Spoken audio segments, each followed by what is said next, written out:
नमस्कार। सबसे बड़ा सवाल देख रहे हैं आप, मैं हूं आपके साथ पूजा।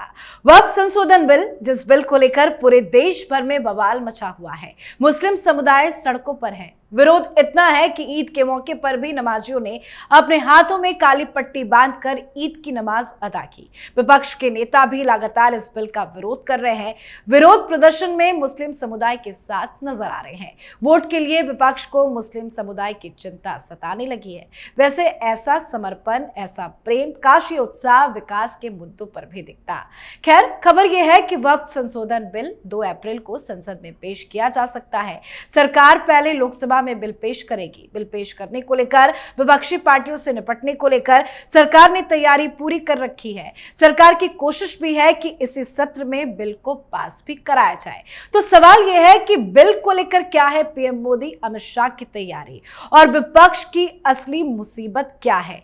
सवाल यह भी है कि जो लोग इस बिल का विरोध कर रहे हैं, क्या उन्होंने पूरा बिल पढ़ा भी है या सिर्फ ये बिल नया राजनीतिक एजेंडा बन चुका है। तो आज वह बिल को लेकर इन्हीं तमाम सवालों पे चर्चा करेंगे। मेरे साथ स्टूडियो में मौजूद हैं कैपिटल टीवी के editor in chief doctor Manish Kumar. Doctor साहब, बहुत बहुत स्वागत है आपका। धन्यवाद। क्यों इतना विरोध हो रहा है? अब तो बिल पेश की तारीख भी सामने आ गई। देखिए, आप अपने इंट्रोडक्शन में आपने कहा कि भाई क्या लोगों को मालूम भी है क्या?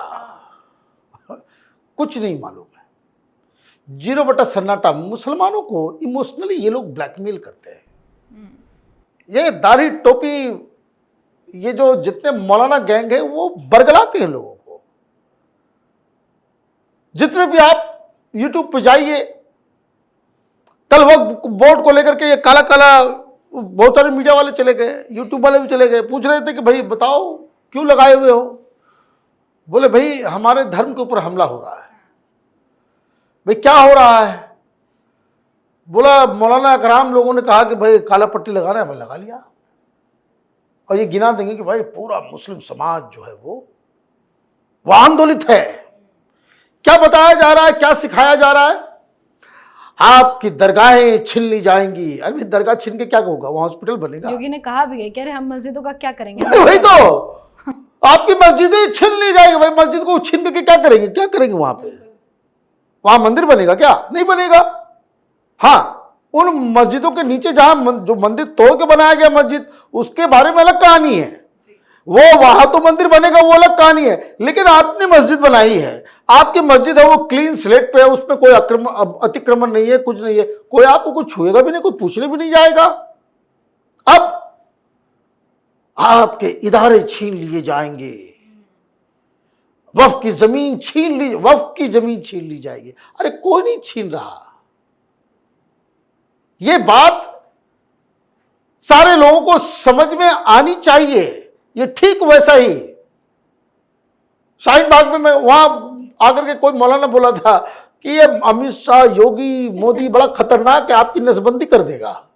ये वहां सीए का प्रोटेस्ट चल रहा है और वहां डराया जा रहा है। अच्छा, किरण रिजिजू ने प्रेस कॉन्फ्रेंस किया, उन्होंने यही कहा कि जैसे सीए एनआरसी पे लोगों को बरगलाया गया, अफवाह फैलाई गई, ठीक वैसा ही इस बार। ठीक वैसा ही आंदोलन करना है तो माल आना है। माल आम जनता में जाएगा नहीं, है मौलाना खाएंगे। भाई शाहीन बाग का जो आंदोलन हुआ, सिर्फ यूपी के अंदर जो ईडी का जो तहकीकात आया, 250 करोड़ रुपए वो निकाले गए। 250 करोड़ रुपए। और योगी जी ने जब तो डंडा वंडा लगा कर खत्म भी कर दिया, लेकिन ये चट कर गए। 250 करोड़ रुपए किसके पास गया? वो झूठ के ऊपर। गूगल कीजिए, आपको मिल जाएगा सब कुछ। तो ये झूठ के ऊपर, तो यही काम ये लोग अभी कर रहे हैं। कोई इस्लाम, पहली बात समझ लीजिए, वक्फ का कानून है। कानून ये कुरान शरीफ या हदीस से नहीं आया। ये कानून बना है संसद के अंदर में। इसलिए कोई ये रिलीजियस राइट के अंतर्गत नहीं आ रहा। जी जी। आपके धर्म के ऊपर कोई इंक्रोचमेंट नहीं है।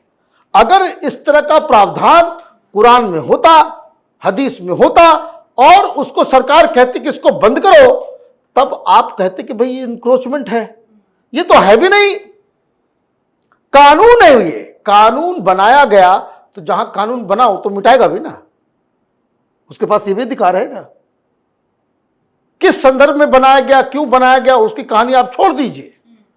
अभी जो बदलाव किया जा रहा है इसका इंपैक्ट क्या होगा, इसका इंपैक्ट वो देखिए। आम मुसलमानों को पिछली बार तो लोग डरा दिए, शाहीन बाग में तुम्हारी नागरिकता चली जाएगी, तुमको बांग्लादेश भेज दिया, तो कागज नहीं दिखाएंगे, है ना, कि कागज कोई लेना देना नहीं था भाई। ये तो एक जिम्मेदार नागरिक के तौर पे जो लोग काला बैंड लगा रहे हैं, वो मौलाना को पकड़िए, आप पूछिए कि पिछली बार तो तुम बोल रहे थे कि मुसलमानों को सीए लागू होने से मुसलमानों की नागरिकता चली जाएगी, सीए लागू हो गया, कितने मुसलमान की नागरिकता गई, और नहीं गई तो तुम्हारा दाढ़ी हिलाया नहीं जाए, क्या बकवास कर रहे थे तुम। यही बकवास अभी हो रहा है। वक्फ में जो बदलाव किया जा रहा है वक्फ की मनमानी रोकने के लिए, वक्फ की मनमानी रोकने के लिए। अभी देखिए, जैसे मैं कोई छोटा सा एक एग्जांपल दे देता हूं। दो भाई हैं, प्रॉपर्टी है, छोटे भाई ने शादी नहीं की जी, ठीक, छोटे भाई ने शादी नहीं की, कोई बच्चा नहीं, कोई वारिस नहीं, दोनों का डेथ हो जाता है आगे चल करके, एक का परिवार है, बच्चे हैं, सब कुछ है। तो टेक्निकली क्या होना चाहिए कि जो बड़े भाई का जो बाल बच्चा है उस घर के ऊपर पूरा उसका अधिकार हो। लीजिए, यहां खेल हो जाएगा, ये दाढ़ी मुल्लल आएंगे और बोलेंगे कि भाई ऐसा है, ये वक्फ की जमीन हो गई, आधा करो। अब ये मुसलमान परेशान हो जाएगा। अच्छा, उसने शादी नहीं की। अच्छा, एक चीज और समझ लीजिए, बहुत सारे ऐसे लोग हैं कि भाई आजकल एक वैसे भी डिफिकल्ट है कि भाई बहुत सारे महिलाओं को बच्चा नहीं होता, तो वो क्या करते हैं, एडॉप्ट कर लेते हैं। आपने एडॉप्ट कर लिया तो उस बच्चे का अधिकार नहीं उस जमीन के ऊपर, वो वक्फ वाले आ जाएंगे, हड़प लेंगे। फिर क्या करेंगे आप। तो ये जो लेकुना है, और अगर आपकी जमीन कोई आ गया कहते हैं, कोई देखे आपके दादा हुजूर ने जो है ना, वो मस्जिद के एक मौलवी को कहा था कि ये वक्त मेरे मरने के बाद वक्त में, वो कोई सबूत नहीं, कुछ नहीं, वो आकर के हड़प लिया। ये कोई किसी भी धर्म का, वो आकर के यहां कहते हैं कि भाई ये स्टूडियो जो है ना वो वक्फ की जमीन है। मेरे पास सुनवाई का कोई रास्ता ही नहीं है, हमको कहां जाना पड़ेगा, तो वक्फ बोर्ड के पास ही जाना पड़ेगा। ऐसे चलेगा, ऐसे चलेगा। और ये वक्त में जो बदलाव हो रहा है वो कानून कहां अप्लाई होगा, उन जगहों पे अप्लाई होगा जो विवादित है जी, जिस पे ऑलरेडी केस चल रहा है। जो मसला वो वक्फ बोर्ड के पास है कि वक्फ बोर्ड करी कि हमारी जमीन है, और मुसलमान हो, क्रिश्चियन हो, हिंदू हो, और इसमें ज्यादा केसेस जो है मुसलमानों के, वो ये कह रहे हैं कि नहीं वक्फ की नहीं, मेरी जमीन है। तो अभी कानून ये कहता है कि नहीं वक्फ बोर्ड ही तय करेगा, कोई कोर्ट नहीं, कोई डिस्ट्रिक्ट मजिस्ट्रेट नहीं, हम ही तय कर देंगे। तो जिसने हड़पा वही जज भी बन गया, वही आरोपी है, वही जज भी है। तो फैसला इसके फेवर में होगा, कभी नहीं होगा। तो वो बदलाव किया जा रहा है, तो बदलाव की मंशा तो ठीक है, लेकिन ये लोग क्या कर रहे हैं। तो ये लोग जेपीसी में भी गए, तो जब आपके पास आर्गुमेंट नहीं होता तो क्या करते हैं आप, मारपीट करना चालू कर देते हैं। तो वो ममता बनर्जी का वो एमपी जो गुंडागर्दी ज्यादा करता है, वो कित वो ड्रामा करने वाला कॉमेडियन है ना, वो बॉटल तोड़ करके वो फेंक रहा था वहां। जिस सिनेमा में तो बॉटल फोड़ा और फेंका, वो चेयरमैन साहब बच गए। गाली गलौज, हाथापाई, क्या नहीं किया इन लोगों ने। क्यों? क्योंकि इसके पास आर्गुमेंट नहीं थे। तो जेपी से भी हो गया। अब वोटिंग का समय आया है। आप देखिएगा, आज से ही ये लोग पैतरा शुरू कर देंगे। क्या पैतरा शुरू करेंगे, कैसा माहौल बनाएंगे कि वॉकआउट कर जाएंगे कि भाई हमें इसमें पार्टिसिपेट नहीं करना है। भाई वॉकआउट नहीं करोगे तब भी तुम्हारे पास संख्या नहीं है, पास तो होना ही होना है। बीजेपी ने कमर कस ली है, कि भाई सारे लोगों को कहा गया कि अब सब काम धाम छोड़ गया, हो गए, सवैयाँ वगैरह खा लिए, ईद गुजर गई, अब जो है ये वक्फ का इलाज करना है।